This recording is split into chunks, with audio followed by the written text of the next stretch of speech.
Holy shit. This nigga has 92 million monthly listeners, and don't compare him to Drake. Nigga, he's got 92 million monthly listeners. I can go check how much monthly listeners Drake has right now. You said don't compare him to Drake. Drake only has 88 million. Where you at, Berto? Bad Bunny's Super Bowl halftime show. Explain. Bad Bunny just had one of the most controversial Super Bowl halftime shows ever, at least politically speaking, with his performance being the first halftime show to be done entirely in Spanish and becoming the most viewed performance of all time. After years of protest against ICE and the Trump administration, to the point where the right hosted an alternate all-American halftime show with Kid Rock to push back against Bad Bunny in the NFL, Bad Bunny did something very unexpected and had a performance jam-packed full of subliminal How many of y'all watched the messages that I Super want Bowl? to break down today. And to understand why this halftime show was both so controversial and important, we have to know a little bit more about who Bad Bunny is and why this is so politically charged. Bad Bunny is a massive artist who's recently been compared to the likes of Latin America's Drake, and some even go as far as to say that he's bigger than Drake already. He's from Puerto Rico, which is important, and it's also important to remember that Puerto Rico is a U.S. territory and has been since 1898. This brings us to the focal point of what makes Bad Bunny being announced as the 2026 Super Bowl headliner so controversial. In September of 2025, it was announced that Bad Bunny, a Puerto Rican singer and rapper, was set to perform for the halftime show. As we discussed his impressive accolades and worldwide appeal, Bad Bunny performing at the Holy shit, this nigga has 92 million monthly listeners.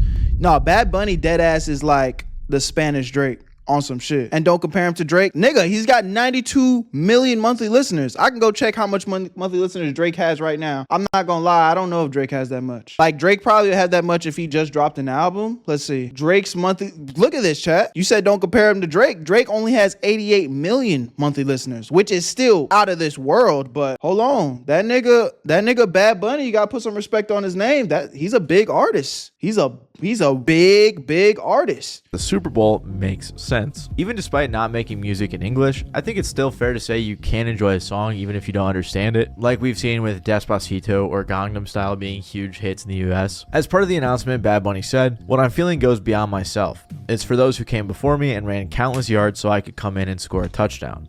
This is for my people, my culture, and our history." Ironically, this was a bit of foreshadowing. This is where things get political, in large part because Bad Bunny performs almost entirely in Spanish, and he's been a loud and frequent critic of the Trump administration. In a tour announced by Bad Bunny, he has no planned stops in the continental US. In interviews, he's explained the choice, saying that the decision was due to fears that his fans could be targeted by Trump's mass deportation push. And after the Super Bowl announcement, he alluded to the move on Twitter, saying, "I've been thinking about it these days, and after discussing it with my team, I think I'll just do one day in the United States." And he's been fairly critical of the United States before. Back in 2017, he criticized the lack of humanitarian aid in the wake of Hurricane Maria, which devastated Puerto Rico. I did hear about that. I was actually thinking about taking a vacation to Puerto Rico, but once I started looking into it, it was like, it almost seemed as if they still haven't recovered from that shit, and that's really sad to see. During a benefit concert for hurricane relief, Bad Bunny wore a shirt criticizing Trump with the message, "Eres tuitero o presidente," which translates to, "Are you a Twitter user Vanguard? or a president?" Muéstranos tu t-shirt, please. Teacher. Tell us about this t-shirt. La camisa habla. La camisa habla. Yeah, es una pregunta para el pana. Va a tener que buscar un puertorriqueño o un mexicano que se la traduzca porque no creo que sepa español. And his passion hasn't only been directed towards larger US politics either. In 2019, Bad Bunny took to the streets alongside other artists such as Ricky Martin and more than 500,000 Puerto Ricans. This was in protest of government corruption and demanding the resignation of their current governor. In 2022, one of his music videos criticized Puerto Rican utility deficiencies, gentrification in San Juan, and land and beach privatization, something which he would do again in his performance. And all of these themes are under the colonialism umbrella, which Bad Bunny often addresses both in his music and in his activism. Fast forward to the 2024 US presidential election, and Bad Bunny posted a bunch of clips of Kamala Harris criticizing Trump, especially after the comedian Tony Hinchcliffe made a joke about Puerto Rico at the Trump rally, which took place at Madison Square Garden. You know, there's a lot going on. Like, I don't know if you guys know this, but there's literally a floating island of garbage in the middle of the ocean right now. Juke. Yeah. I think it's called Puerto Rico. Alongside all of this, Bad Bunny is also known for his LGBTQ plus advocacy. In 2020, he appeared as the musical guest. I do remember him doing some sus ass shit. I don't remember what it was, but I remember performing, and I think I saw him making out with a nigga. Like he was on some Lil Nas X type shit. Is he? Well, I was just about to ask if he swings both ways, but I already know the answer to that question. I saw him kissing another man. On Jimmy Fallon. That's and brought okay. attention to the killing I of was Alexa just Luciano, a not transgender expecting woman that. from Puerto Rico. He wore a black skirt and a white shirt with the words, "They killed Alexa, not a man in a skirt."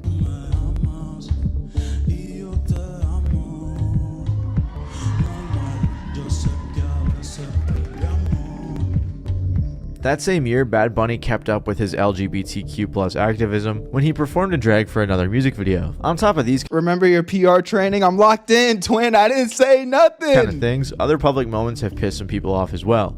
Like at a Yankee game when he and some friends didn't stand during the performance of God Bless America. All of this resulted in what might be one of the most controversial halftime show performance picks of all time, which even resulted in President Trump chiming in about the halftime show decision. I never heard of him. I don't know who he is. I don't know why they're doing it. It's like crazy. And then they blame it on some promoter that they hired to pick up entertainment. I think it's absolutely ridiculous. And a lot of Trump is hating like a motherfucker though. I'll say this, man. I was waiting in the video to get a little further along in the video before saying my my opinion. Here's the thing, man. I understand if you're just like a diehard football fan and you don't understand no Spanish and you're just like, hey bro, like straight up, that shit was boring to me because I don't understand Spanish. And from that perspective, I understand. But what I will overall say, regardless of you could enjoy the halftime show or not because you could or couldn't understand it, I have to respect that they are platforming somebody that represents so much of America, bro. You know what I mean? Like at the end of the day, we've had Caucasian people perform at the Super Bowl. We've had black people perform at the Super Bowl. We've had hip hop, pop. We've had all these different genres come and perform on the Super Bowl and represent, a certain demographic of an appeal to a certain audience. I don't see why everyone is mad that somebody from the Spanish Latin community got their time to shine. If anything, I thought that's dope. Now, if you're asking my personal, I don't understand Spanish, you know what I'm saying? But I love music. I can appreciate music. I could feel the rhythm. I could feel the vibe. So it's like, I respect it. And I thought it was dope from that perspective. You know what I mean? Again, I don't understand Spanish and I have Latin in my blood. If y'all don't know, my name is Berto because my middle name is Alberto. So Berto is just short for Alberto. I have Cuban in me. Now it's not necessarily Puerto Rican, but you know what I'm saying? It's like I got a lot of love and respect for my Latin community out there. So again, I don't think there's anything wrong with it, bro. Again, I think it's unfortunate in the sense of it's a different language. You might not be able to understand it. And obviously, maybe you paid a lot of money. You're a big football fan and you're kind of like, hey, I want to enjoy the halftime experience.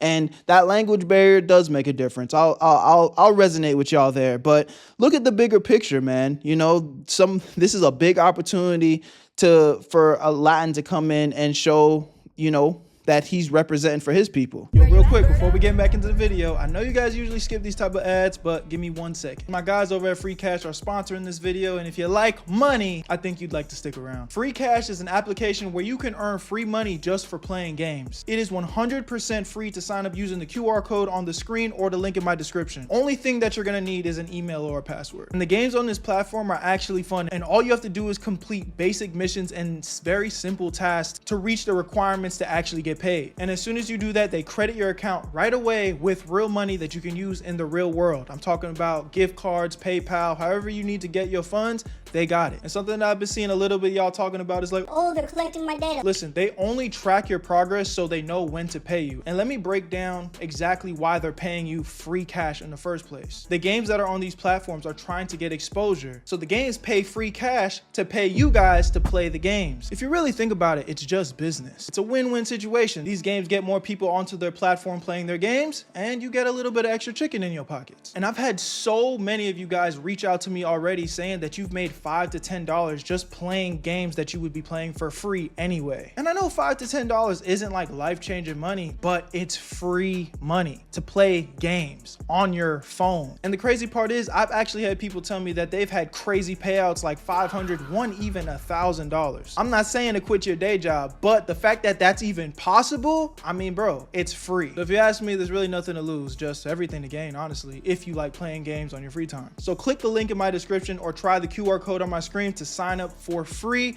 and you'll even get a $5 bonus using my stuff. I love y'all. Where you at, family? Let's get right back into the video. Where you at, Berto?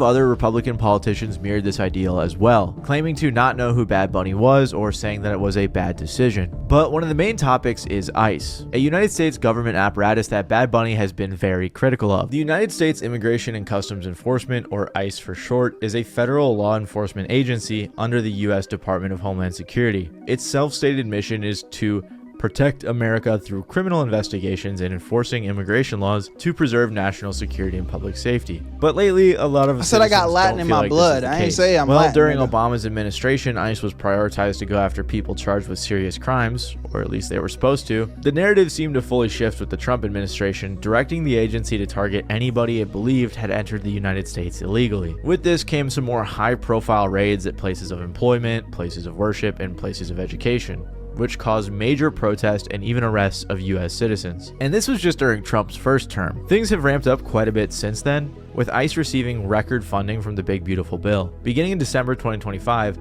ICE began Operation Metro Surge in Minnesota, which was characterized by local police and journalists as a severe escalation of ICE tactics. As a result came some of the biggest anti-ICE protests the US has ever seen, which led to headline after headline. Then on January 7th, 2026, an ICE officer shot and killed 37-year-old Renee Nicole Good during an incident in Minneapolis, Minnesota. If the ICE situation was tense before, it was now red hot. Protests exploded across the city, and what's crazy about this ICE situation though, bro, is like, this is like one step away from a president being like, yo, all the police, you could just get in these streets and do whatever the fuck you want. These niggas are killing, stealing, and doing a whole bunch of shit in cold blood and just no consequences. Again, I'm not gonna say too much, but I'm like, one thing's for sure, people just getting ripped away from their families, bro. That can't be the answer. That can't be the answer. There's gotta be something. There's got to be a better solution out there. Nation overall, with a massive amount of people displaying frustration with the agency's actions. By this point, polls showed that a majority of Americans thought as a whole, ICE as an agency had gone too far. Then on January 24th, 2026, ICU nurse Alex Preddy was pepper sprayed, restrained, shot, and killed again by DHS agents. This was allegedly after he attempted to protect a woman who had been shoved to the ground by federal agents. Remember how I said things were already red hot after Renee? Well, whatever gets even crazier than that is what the situation evolved into. So the stakes were very high for Bad Bunny. We still posting this. We can't be saying organization. And Bad Bunny had a lot of pushback from the United States government. Corey Lewandowski, a senior advisor at the Department of Homeland Security, claimed that ICE agents will be at Bad Bunny's halftime show. Benny, there is nowhere that you can provide safe haven to people who are in this country illegally, not the Super Bowl and nowhere else. We will find you, we will apprehend you, we will put you in a detention facility, and we will deport you. So know that that is a very real situation under this administration, which is completely contrary to how it used to be. And again, the claim that ICE would be in attendance was echoed by other Homeland Security officials following the initial statement. While many adversaries of Bad Bunny claim an American should be headlining, I'm pretty sure that's why Bad Bunny, I think I heard him in passing say that he wouldn't ever do no show in America. So I don't know if this was his first show in America or nothing. I'm not like no crazy huge Bad Bunny fan, but I heard that when he was going on tour, he's like, bro, I'm not touring any American days because he already know that's going to be like a hub for ICE niggas to just, hang out and, fuck niggas off. A lot of proponents had continued to point out that Puerto Rico is, in fact, part of America. And Bad Bunny eventually addressed everything in his SNL monologue, saying he's still happy to be performing and that he believes most people are as well, especially emphasizing how proud he is to represent his Latin culture. When asked why the NFL chose Bad Bunny during a press conference, NFL Commissioner Roger Goodell answered, "He's one of the leading and most popular entertainers in the world. What are you talking That's about, what Yellow? we try to achieve. It's an important stage for us. It's an important element to the entertainment What are value. you talking about? It's carefully thought through. He also added on that despite the backlash, he has no plans of canceling the performance, since the move was made to attract younger audiences. And he also pointed out that he's not sure they've ever selected an artist and received zero criticism. In response to all of this, Turning Point USA, which was founded by Charlie Kirk and is now owned by his wife, Erica Really? Kirk, announced that they would have their own alternate halftime show, that. which we'll talk about a little bit more later. A week before his performance, What the Bad hell? Bunny had the first Spanish language at it. album of I the don't year know. win at the Grammys. He said in his acceptance speech, "I want to dedicate this award to all the people that had to leave their homeland, their country, to follow their dreams." He also said, "Before I say thanks to God, I'm gonna say ice out. We're not savage, we're not animals, we're not aliens. We are humans and we are Americans." After all of this buildup, I'm sure you guys can see why his halftime show performance was so important and was bound to be so controversial. But Bad Bunny did something that was, in my opinion, very unexpected. Rather than making a huge, overtly political performance, protesting against Trump or ICE, Bad Bunny chose to celebrate his culture and unity, with a lot of subliminal messages packed in his performance. From a bird's eye view, Bad Bunny was taking a walk through various parts of Puerto Rican and Latin American culture, which honestly kind of reminded me of Lil Wayne's A Milli music video. Regardless though, the set was meant to resemble the sugarcane fields in Puerto Rico, and funnily enough, the green set was actually just a bunch of people. One person on Reddit said, "This calls out Puerto Rico's slave history and being exploited for its resources and labor. America invaded Puerto Rico in 1898 and devalued their currency, appropriated the land, turned large agricultural areas to grow sugarcane. This resulted in lots of poverty across Puerto Rico." He played a snippet of Daddy Yankee's Gasolina and said, "You're listening to music from Puerto Rico, the barrios, and the projects." By the way, sorry guys, I just can't roll my R's. I don't know what's wrong with my tongue, but just I'm gonna disappoint you in this video. I want you to know that. He also handed his Grammy to a young boy who many people actually mistook for Liam Ramos, a young boy who was detained by ICE, but it was actually a child actor named Link. What the fuck? They did. I never heard about this situation. Come on, man. This is what I'm talking about. That's crazy, bro. Fox. He did a bunch of cool cultural things throughout the whole performance, like inviting Tonita, who is the 85-year-old owner of Caribbean Social Club in New York, a popular and last of its kind establishment because of gentrification. Some people were saying stuff like the taco stand being called Villa's Tacos represents Pancho Villa, who was the only person who invaded the US. It's also the name of a taco shop, so who knows, maybe it's both meanings, I don't know. In regards to the food stands in general though, another Redditor said, "Poverty is a big topic of conversation here. The coconut stand, nail salon stand, and taco stand emphasize how Puerto Ricans and in general how in Latin America you have to hustle and get creative to get by. It's very common for people there to open food stands to feed their families. Very common to walk around the block in these countries and bump into so many small businesses. Also, it's why boxing appears as well, since boxing is commonly known as a way out of poverty, especially in Mexico." There was also a couple that got engaged and then married during the performance, with Lady Gaga singing Really? Do you think those were paid actors or somebody actually got married? at the wedding, and apparently the wedding was real too. Others suggested that Lady Gaga performing at the end of the wedding bit was critiquing American tradition of inviting Latino artists to sing at weddings as if they were just entertainers. He also had a bunch of other celebrities out there like Cardi B, Jessica Alba, It was real? Pedro Wow. Pascal, and many more. But Bad Bunny also included some more political messaging aside from just the showcasing of culture. At one part, Ricky Martin, one of the biggest Latin music artists ever, who is also from Puerto Rico, sang a Bad Bunny song called What Happened to Hawaii. He sang the chorus, which reads, "They want to take away my river and the beach too. They want my neighborhood and for grandma to leave, because I don't want them to do to you what happened to Hawaii." This song is very obviously about US colonialism, and if you guys don't know how the US acquired Hawaii, it was very sneaky, kind of like, hey, let's just put a military base here real quick. We're still friends, we're still just allies. But let us put one more here. World War II happens, boom. Martial law, and then they took it over. Then right after this, a bunch of power lines blew up with people falling off to illustrate power outages, since they happened a lot on the island. And this is actually a really big problem in Puerto Rico, with one person on Reddit saying, "Storms and poor electrical infrastructure are a constant issue on all US territories. Longest I personally went without power was 2.5 months on the island I lived." What? 2.5 months?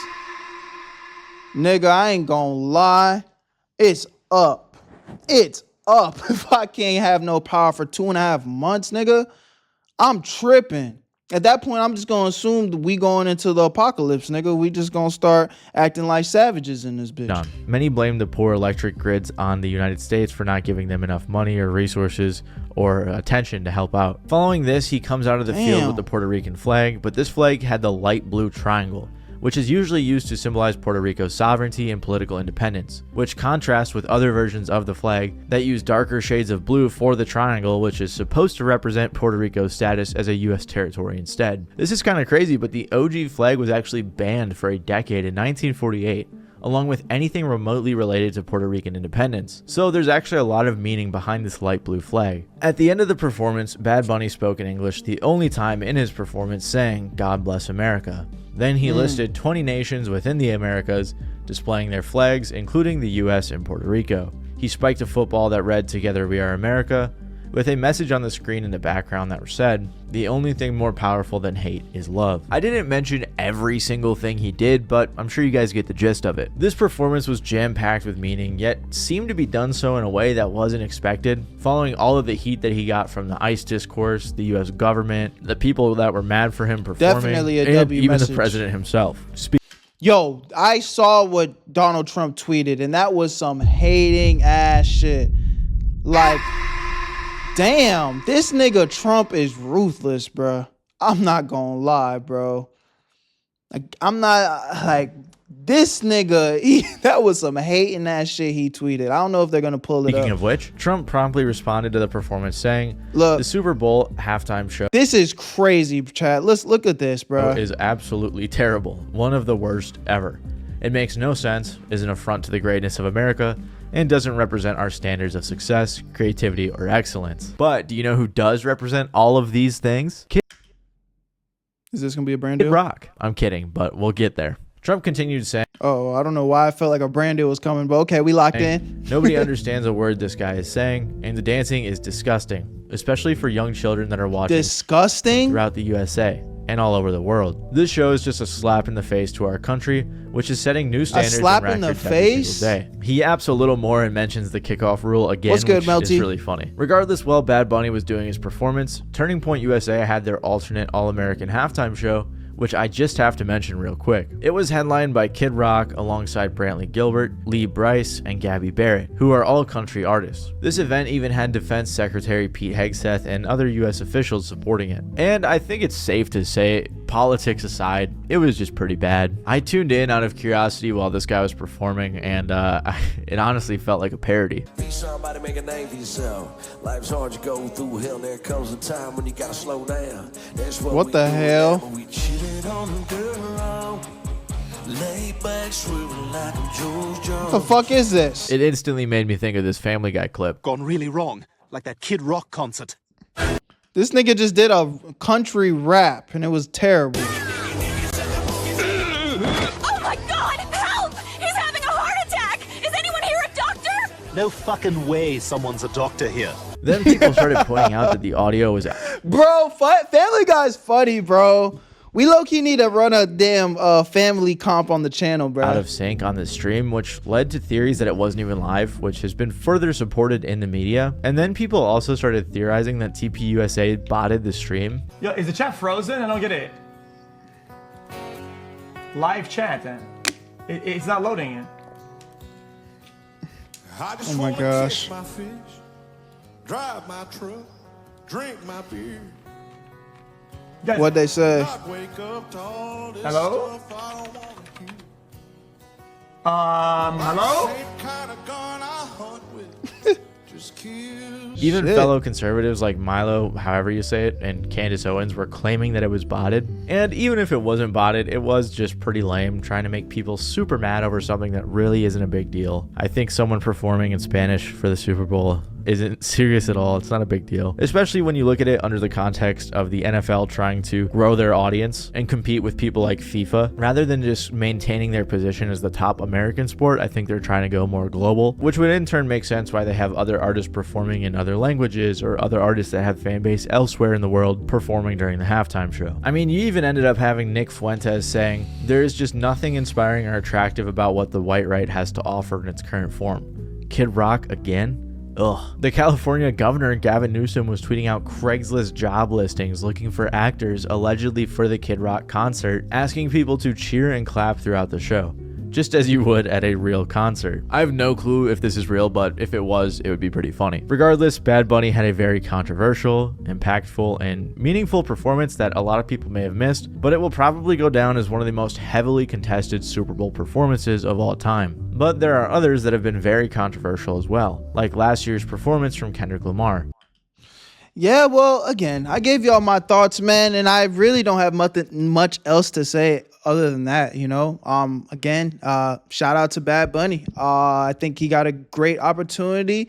He did what he's supposed to do. He represented for his people, and I don't think he disrespected nobody, you know what I'm saying? Just put yourself in the position of the artist. You work hard your whole career, you represent your people, and you get an opportunity to perform at the Super Bowl, you know, the biggest American, or shit, outside of soccer, it's the most watched thing ever. You know what I'm saying? That's probably the only thing on television that still gets up to those numbers. And you get the opportunity to do that. Who would turn it down? You know what I'm saying? So it's like, you got to show your respect. And if you honestly have a different opinion, I mean, you're entitled to it, whether you liked it or not. But it's kind of like anything past that, like, I just didn't understand it, you know, you might kind of be hating a little bit, bro. Like, you know what I'm saying? If you didn't like it, cool. But you got to understand that there was a positive message, man, and a good opportunity for a different demographic to be represented on a big platform. Where you at, Berto? I made this shit look sweet.